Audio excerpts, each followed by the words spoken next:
What's happening, everyone? What's crack-a-lackin'? We got a review, and we have a very special sample sent from Mike B. Mike B. Mike B, thank you so much. Thank you, man. This is the Redbreast Dream Cask 32-year-old, okay? This is bottled at 46.5% ABV. He sent us a sample of bottle 96 out of 816.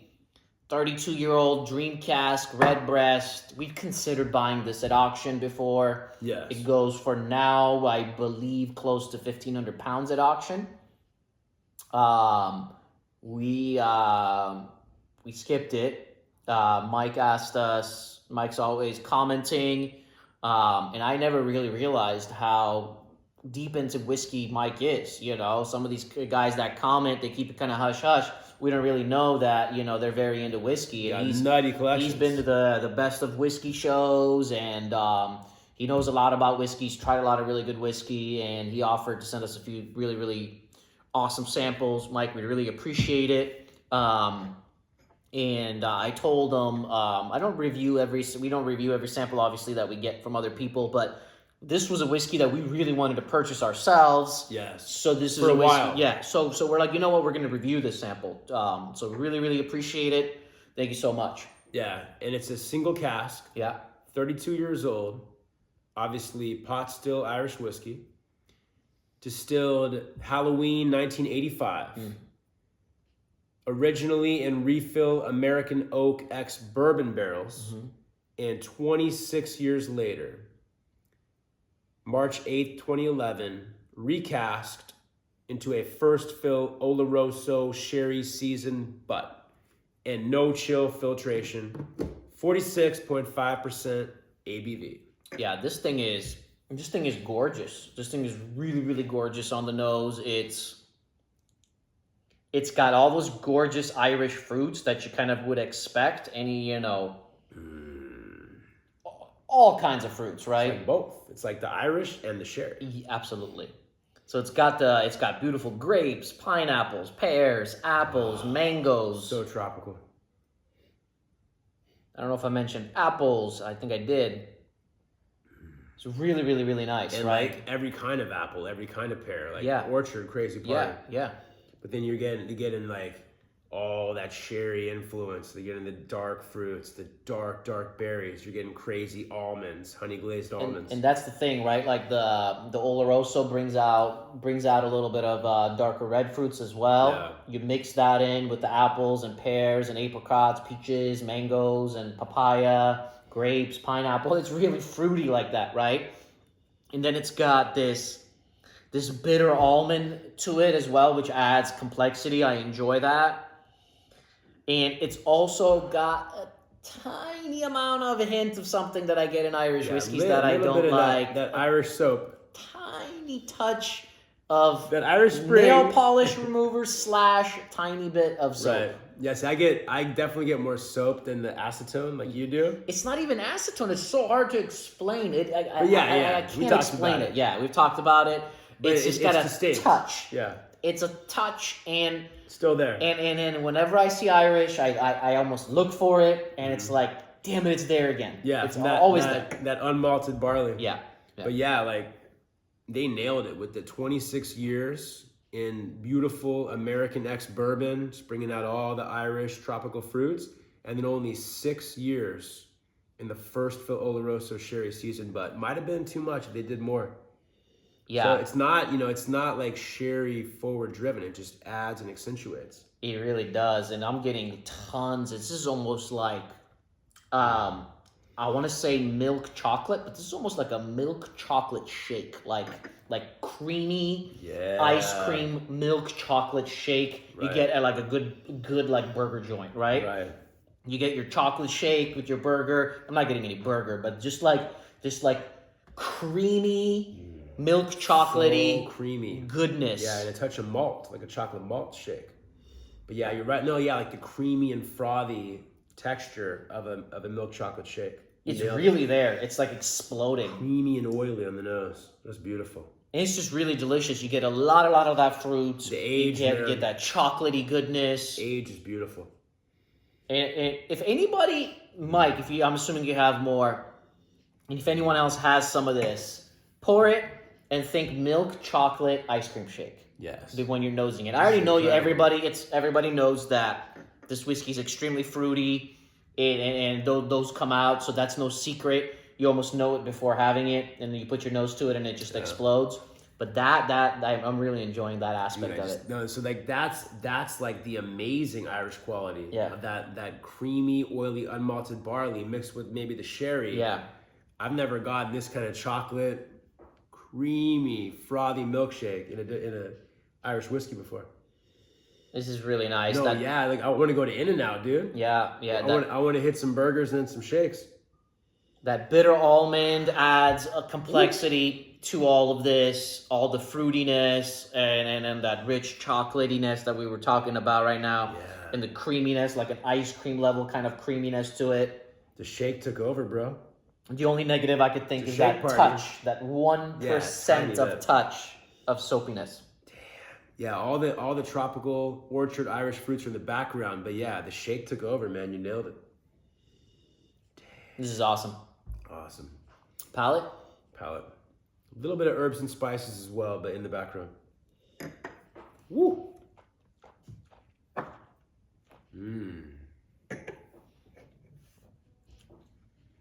This is unchill filtered. I don't believe I don't think it's cask strength.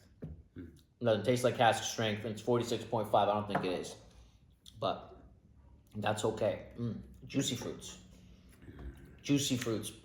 Apricots, peaches, pineapple, white grapes, pears, apples.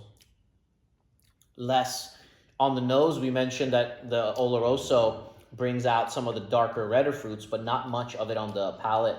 But in that chocolate milkshake, dude. Yeah, that chocolate milkshake's definitely there. No off-putting soapy. But yeah, on the palate. no like figs or blackberries or black currants or like cooked down strawberries. The only fruits on the palate are your typical gorgeous Irish orchard tropical fruits. It's nice. I'm gonna go one more. There's no way I'm adding water to this. This doesn't add any water. But no, beautiful apricots, peaches, apples, pears, plums, every different variety. But yeah, that over everything is that creamy, oily from the unmalted barley, the texture, and chocolate milkshake, man. Chocolate, slightly malty milkshake. Beautiful. Touch of herbs and spices kind of on the side in the background. Wow. It's a little perfumey. It's funny you say, we mentioned nail polish remover, like acetone, like perfume has a little of that like alcoholiness to it, right? It's almost like you sprayed a little perfume in my mouth. It wouldn't be pleasant. So it's in a way it's a negative, but it's so faint. It's so faint. Right. I still can't describe it perfectly. Soapy, perfume, alcohol, nail polish remover. It's just, but like it's someone so sprayed perfume in your mouth. It's so slight. It's no, so slight. That's actually like getting closer to. Yeah. Good job explaining it. Yeah. Bigger sip. Definitely getting more of the oak. I lied. I'm doing one drop of water. With the oak comes beautiful. You want one? Yes, please. With the oak comes beautiful wood spices, and you're getting like eucalyptus and the herbs, like you're foraging. Absolutely. Some rosemary, some sage, some thyme. Definitely Dig that. A little bit more of oak. Shows the 32 years old in a beautiful way. So much fresh fruit. When you have this much fresh fruit on the palate, not just the nose, the oak adds complexity to it. Yeah. Makes it more enjoyable. There is an herbal aspect to it, kind of like you were just mentioned. Oh. That water, man. Yeah. The water, those Irish fruits are exploding. Absolutely. This is really, really enjoyable. This is like the pinnacle of Irish whiskey that I've had I so love far. it. I love it. I absolutely love it. One more sip.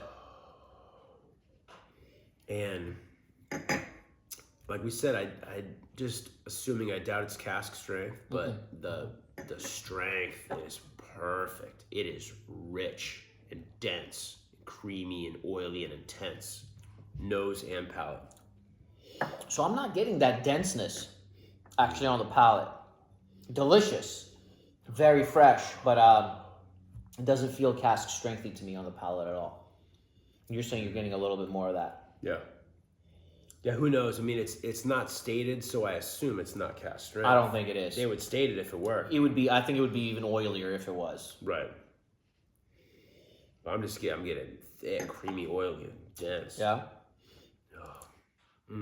This, I drank mine fast.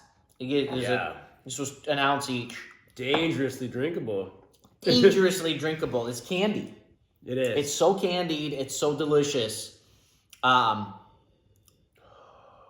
am going minus. The finish is just lingering with fruits and deliciousness, and it's awesome. I'm going -1 because of the one little. I'm not even going -1. I don't think I. It's just there. -half. Yeah, it's being critical. I've yet to have an Irish whiskey where I didn't get that. But it definitely tones it down a ton. Whether it's the age, the Oloroso bud, compared to Redbreast 27. That one had it a little bit more noticeable. Yeah, that one had to it a me, little. Yeah. I'm just waiting to have an epic Irish whiskey where I'm getting none of it. Yeah, where you think it's like a Scotch. Yeah. This is nuts, dude. This is unbelievable.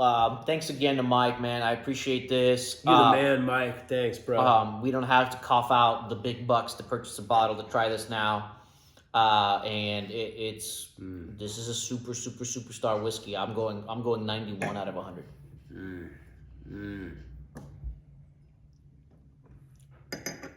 This beats the Redbreast 27. Oh, murders it, dude. I don't know about murders it for me, but for me beats it. I will say it's denser on the nose and the palate. In terms of like talking about that density, the nose is like cask strength nose. I'm gonna go 93. Whoa, 93. Yes, sir.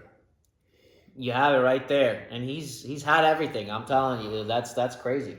This changes Irish whiskey for me. Wow, this is nuts. Wow, I don't think there'll be an Irish whiskey that matches this that I'll try. Wow, we might need to get you some like Teeling 32-year-old and stuff. Yeah. I'm not there, not even close to a 93 for me. It's unbelievable, but when Mike says 93, that means he's considering it like to be upper echelon compared to everything, and he's not rating that as an Irish score. He's rating that as a whiskey score. Unbelievable, awesome. I love it when we're off like that. I didn't think you were going to be that high. I think I gave the Redbreast 27. I think I gave it a 90. You gave it an 89. I think so. Something like that. So you're giving this 4 point. And once you get to 90, each point up to us when we analyze how we score is a lot. There's a whole other world to me. Yeah. This is unbelievable. I was not the biggest fan of the Redbreast 27, especially considering the price. Yeah. No, this opens my eyes to Irish whiskey, man. 93 at 1,500. You're buying a bottle. Yes, sir. Yeah. There you go. There you go. Awesome. I like it. I get to try more. Mike's buying a bottle. There you go. All right, you guys. Let us know if you've tried this, what you guys think of it. And it is subscribe if you haven't. A dream cask. It's a dream cask. There you go. Dream cask. All right. Thanks again, Mike. Appreciate it, brother. You the man. And we'll see you guys soon. Cheers. Cheers.